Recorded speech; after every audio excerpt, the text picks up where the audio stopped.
Mən özüm deyirəm ki, filan yerə çatmalıyam həyatda. Deyirlər əzizim, axı nə məzbudur? Yo, nə danışırsın? Gecəmi gündüzümə qatmışam. Birinci problem budur. Belə adamlar məğlub olmaqdan çox dəhşətli qorxurlar. Birinci təhlükə budur, daha doğrusu təhlükə. Baxın, maşınla buradan gedirik filan şəhərə.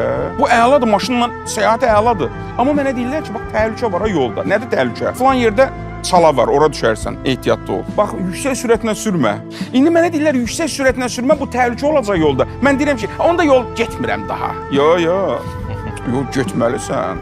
Getməlisən, amma onları da nəzərə al da, bu ondandır. Bir, məğlub olmaqdan şiddətli qorxmaq. Bax, bunların problemlərindən biri. Bu, kamala can atmaq, kamilliyə can atmaq.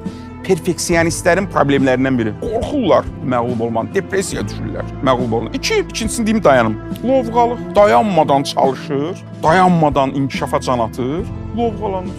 Yekəxana olur. İslam dinində əxlaqdır, məmlə ücub deyilir də, yəni deyir, bəsimdir. Bu mənada lovğalanmaq, yoxsa yəni da mən hər şey çatmışam. Yox, onunla deyir, lovğalıq yəni insan özünü başqasından üstün bilsin. Ücblə təkəbbürün fərqini belə deyirlər. Ücb insan daxilən özünü başqalarından üstün bilsin.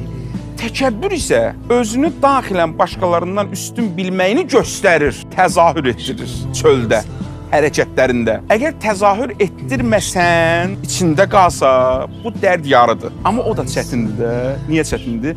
Gərək insan rol oynasın da, rola o çətindir. Daxilən özünü başqalarından üstün bilirsən, amma əməlində onu göstərmirsən, təvazökarlıq edirsən, çətindir. Əzizim, elə bunun ən yaxşı yolu budur ki, daxilən də özünü başqalarından üstün bilmə də.